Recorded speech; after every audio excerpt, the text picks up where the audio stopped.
જય સદગુરુદેવ. માનવ મહિમા ભાગ 167. હે માનવ, પરમાત્માના સાચા જ્ઞાનીઓ જીવને જ્ઞાન આપે ત્યારે પરમાત્માને નજરે નિરખાવે છે અને પરમાત્માના જ્ઞાનીઓના સાક્ષી પુરાવા પણ મેળવી દે છે. તેમ છતાં જીવ કેમ આઘો ભાગે છે? અને પરમાત્માના જ્ઞાની જે જીવ ભાગે તેને ભાગવા શું કામ દે છે? કારણ. અને પરમાત્માના જ્ઞાની પગ પણ પાછો કેમ ખેંચી લે છે? કારણ. તો આખી વાત સમજીએ. પહેલા તો પરમાત્માના જ્ઞાની જ્ઞાન આપે છે. પછી સુરતા ભજન કરતા જો પૂરું જ્ઞાન પ્રાપ્ત ન થાય તો જીવને 7 જન્મે પણ પરમાત્માના જ્ઞાનીઓ ઉગારવાની મહેનત કરે છે. તેમાં જો એકાદ જન્મે જો જીવ સદગુરુ ચરણે મન મૂકી દે તો આ દેવોના બંધનમાંથી મુક્ત થઈ અને ચોથા પદને પામે છે. અને જ્ઞાનીના ચરણો છોડીને જે જતો રહે છે અને જ્ઞાનીની નિંદા ટીકા કરે અને 7 જન્મે તે એકેય જન્મ સદગુરુ ચરણે જીવ રહેતો નથી, પછી જીવ 84 જાય છે. જ્ઞાન તો પરમાત્માના જ્ઞાનીઓ સાચું જ આપે છે, તો પણ 7 જન્મ જીવ ખોઈ બેસે છે. તેમાં વળી કોઈક જીવ સદગુરુ ચરણે રહીને ઉગરી પણ જાય છે. ઘણી વખત જીવને પૂરું જ્ઞાન પણ મળે છે અને ઘણી વખત ઓહમ સોહમનું જ્ઞાન પણ મળે છે. અને તેવા બીજા જન્મે જ્ઞાન પ્રાપ્ત કરી શકતા નથી અને તે જ્ઞાની હોય નહીં અને નિંદા ટીકા જીવ કરે અને કર્મો બાંધે છે. તો તેનું કારણ કે મળેલા જ મળે છે. તો પૂરું જ્ઞાન આપેલ હોય તે પછીના જન્મે પણ જ્ઞાન તો સાચું જ મળે છે, પણ તે બહાના આપીને સદગુરુ ચરણે જતો નથી અને કોઈને કોઈ બહાના પણ ગોતે છે. તે પણ એક બહાનું છે. ઠીક છે, ઘણું લાંબુ છે. પછી જેણે આગલા જન્મમાં ઓહમ સોહમનું જ્ઞાન મેળવ્યું હોય તે બીજા અવતારે નિંદા ટીકા કરીને પણ મેલ ધોવે છે. એટલે તેને વિશ્વાસ આવતો નથી અને બીજા જીવને પણ રોકે છે અને અંતે તેનો હાથે કરીને પોતાની વિધાતા ખુદ બનીને કર્મ બાંધીને ખરાબ સમય લાવે છે. તો આ ટૂંકમાં વિવરણ છે. બાકી પરમાત્માના જ્ઞાનીઓએ સાક્ષી પુરાવા ભજનવાણી આનાથી ટૂંકા શબ્દો કહેતા હોય છે. જોકે જ્ઞાન 2 રીતે મળે છે, એક પૂર્વના ભાગ્યે અને બીજું સદગુરુ કૃપાથી.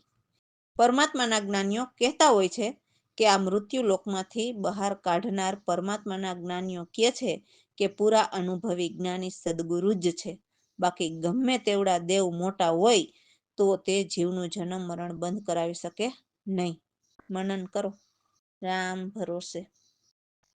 તો આ અમારા સદગુરુની વાણીમાં કહે છે કે એવા સત્ય વચન જે રામ નામના છે તે અમારા સદગુરુ સમજાવે છે. તો જો કોઈ સત્ય વચન જાણે તો એ સંત સૌભાગી હોય છે. જ્યાં રાત કે દિવસ નથી કે કાળના ભય નથી એવા પરમાત્માના ઘરની શબ્દવિધિ સદગુરુ સમજાવે છે. તો એ શબ્દ સુરતાનું ભજન કરતા અજપા જાપ જપતા 4 વેદને ફાડીને, એટલે 4 વેદ તે દેવોના છે એ સમજીને એથી પર ધ્યાન ધરીએ તો ત્યાં ગેબી શબ્દ ત્યાંના છે. 9 વ્યાકરણ ફાડીને 18 પુરાણ શાસ્ત્ર કે એ દીવાના ભણે પણ ન્યારા પરમાત્મા સુધી એ પહોંચે નહીં. 52 અક્ષર પણ 53માં પરમાત્મા સુધી કે સૂક્ષ્મ ભેદની અંદર ત્યાં સુધી પહોંચતા નથી. જે ઠાકુરની તમે બડાઈ કરો છો ત્યાં મન વાણી પણ પહોંચતી નથી. સાચી સૈન મને સદગુરુએ બતાવી, તો એવા મારા સદગુરુ મને ભેટા અને નિજ ઘરને ઓળખાયું. તો એવા સદગુરુ પ્રવીણરામના શરણે દાસલાલ રહે છે તો 10મા સોહમ તેથી ન્યારા એ નિશ્ચયથી રહે છે. જય સદગુરુદેવ. એવા વચન સદગુરુ સમજાવે જાણે કોઈ સંત સૌભાગી. એવા વચન સદગુરુ સમજાવે રાત દિવસ બેઉ ત્યાં નહીં, કાળ તણા ભય નહીં. એવા વચન સદગુરુ સમજાવે જાણે કોઈ સંત સૌભાગી. શબ્દ વિધિ સતગુરુ ફરમાવે, જાપય ચંપાની અંદર, એવા વચન સદગુરુ સમજાવે. ચાર વેદ ફાડી કરી ત્યાં ગે બી શબ્દ ત્યારે, એવા વચન સદગુરુ સમજાવે. નવ વ્યાકરણ ફાડીને પુરાણ 18 થી ન્યારું, સટ શાસ્ત્ર ભય દીવાના ભણું પણ પહોંચે નહીં, એવા હે વચન સદગુરુ સમજાવે. 52 અક્ષર પહોંચે નહીં સૂક્ષ્મ ભેદની અંદર, એવા વચન સદગુરુ સમજાવે. જે ઠાકુરની તમે કરો બડાઈ, મનવાણી ત્યાં પહોંચે નહીં, એવા વચન સદગુરુ સમજાવે. તેન બતાવી સદગુરુ ભેટ્યા, નિજ ઘરને ઓળખાયું, એવા વચન સદગુરુ સમજાવે. દાસલાલ પ્રવીણ રામના શરણે સોમન્યારા નિશ્ચય પાયમાં, એવા વચન સદગુરુ સમજાવે. રામ ભરોસે. તો અમને સદગુરુ પ્રવીણ રામે આત્મજ્ઞાન બતાવ્યા. ભજન તજન બંનેથી ન્યારા કરીને જે ઓહમ સોહમથી પર બ્રહ્મ છે તેના વચન અમને કહીને સંભળાવ્યા. ઉઘડ્યા નૈન વિચાર એટલે સદગુરુએ પરમાત્માના દર્શન નૈનોથી કરાવ્યા, જેથી મારી જોવાની દ્રષ્ટિ શુદ્ધ થઈ, અને જે અજ્ઞાનની દ્રષ્ટિથી જોતા હતા તે વિલાઈ ગયું, એટલે અજ્ઞાન દ્રષ્ટિ જતી રહી. જે સતચિત આત્મ અનુપમ આત્મા ઠહેરાયેલા છે તે નજરમાં આવે. એ આત્મ મરે નહીં કે જન્મે નહીં, નિત્ય નિર્દયા, જેને પાપ પુણ્ય કે સુખ દુઃખ કશું જ નથી, એવા અલખ અકર્તા સર્વમાં છવાયેલા છે. એ ચેતનને બહુ મોટા મહાન જાણીને હવે મને સર્વ જગ્યાએ ચેતન જ દેખાય છે. તો ચેતન તો ચેતેલા ચેતાવે અને ચેતીને ન્યારા રહે, એવા અલખ અજાયા છે.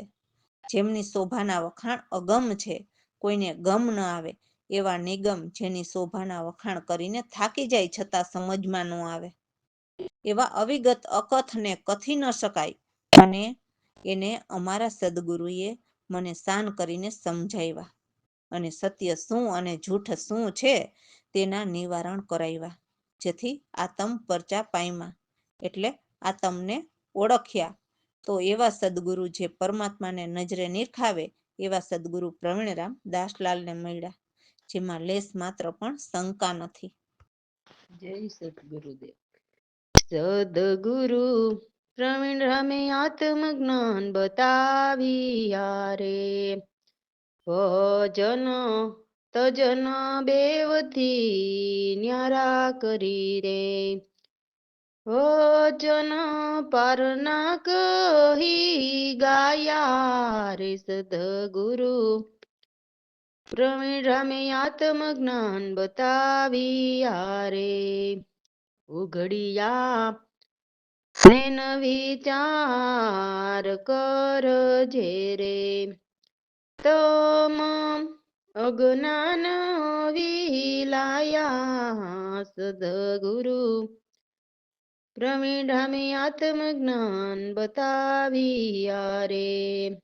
સતચિત આનંદ અનુપમયાત્મા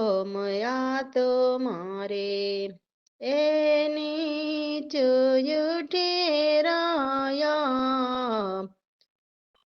સદગુરુ પ્રવીણ રામે આત્મજ્ઞાન બતાવ્યા રે. આત્મ અમર મરે નહીં જનમે રે, નિત નિર્ગુણ નિરદાયા રે.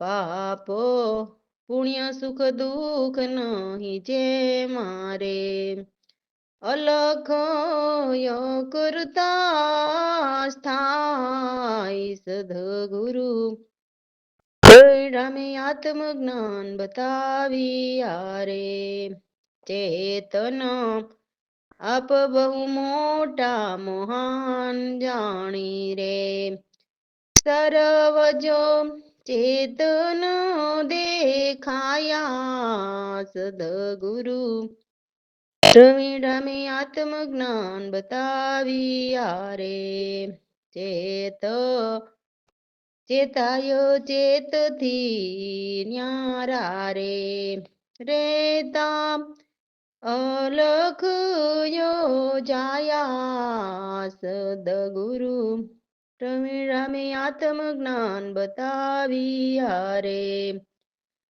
અગમ નિગમ શોભા કોઈ થાકી રે સમજો માનો આવ્યા રે અવિગત અકથ કથિયા નહીં જાય રે સાનમાં સમ જાયવા રે સદગુરુ રામે આત્મજ્ઞાન બતાવ્યા રે સાચો જૂઠ ના કરિયા નિવેડા રે આત્મ પોરુચા પાય મારે પ્રવીણ રામ મળિયા દાસ લાલો ને રે શંકાલેશ નહીં મારે સદગુરુ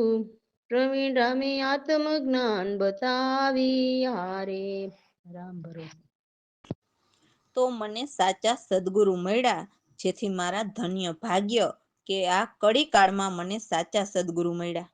મને સાચા ઉપદેશ આપીને મારા ભ્રમના દુઃખ મટાડીને અમને પાકા કર્યા. આઠે પહોર મારી સુરત ભજનમાં લાગી અને મારી બધી જ દુર્મતીને દ્રુવિધા ટળી ગઈ, જેથી મને સત સ્વરૂપ આત્મા ઓળખાયા, જેથી હું બહુ જ બળભાગી છું. જ્ઞાન ધ્યાનથી ધીરજની ધૂન ધારીને જગતથી અણરાગી થયા, એટલે જગત સાથે કોઈ લેવા દેવા નહીં, એટલે ખોટા રાગ દ્વેષ નહીં એમ અણરાગી રહ્યા. જે ભીતર અવિદ્યાના તાળા જડેલા છે એને ખોલીને બહાર કાઢીને ફેંકવા માટે સદગુરુના શબ્દની ચાવી લાગી, જેથી બધું અજ્ઞાન જતું રહ્યું અને સમજ આવી કે બ્રહ્મ તે હું અને હું તે બ્રહ્મ, જેથી બીજી બધી જ કલ્પનાઓ ભાગી ગઈ અને બસ હવે તો સદા કેવળ એક બ્રહ્મનો જ વિચાર કરતા એવા નિશ્ચય અનુભવ જાગ્યા. તો મારા પર સદગુરુ પ્રવીણરામે સાચી દ્રઢતા રાખીને કૃપા કરી, જેથી દાસલાલ નિસંશય રહ્યા. એવા મારા વહાલા સદગુરુદેવ છે. જય સદગુરુદેવ. મળ્યા સદગુરુ મને સાચા, હા સદગુરુ સાચા, આપી ઉપદેશ પ્રમાદુખ મટાડે, કરિયા જ્ઞાન પાકા, મળ્યા મને સદગુરુ સાચા. આઠે પહોર મારી સુરત ભજનમાં દુરમતી દુવિદ્યા ટાળી, સત સ્વરૂપ આત્મા ઓળખિયા, ભાય હું તો રે બળ ભાગી મળ્યા મને સદગુરુ સાચા.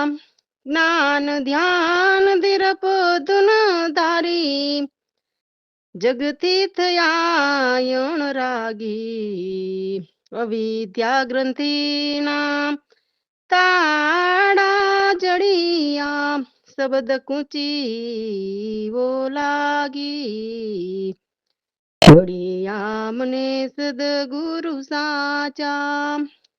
તે બ્રહ્મ તે હું, બીજી કલ્પના ભાગી, કરતા વિચાર નિરંતર કેવળ, નિશ્ચય અનુભવ જાયગા મળ્યા સદગુરુ મને સાચા પ્રવીણ રામ ગુરુએ કૃપા કરી દ્રઢતાને રાખી દાસ લાલભાઈની સંશય વાલા સદગુરુદેવ મળ્યા સદગુરુ મને સાચા રામ ભરોસે જ્યારે સદગુરુ શાન કરીને સમજાવે અને પૂરો અનુભવ કરાવે છે ત્યારે એ ગુંગાની શાન સમજાય છે.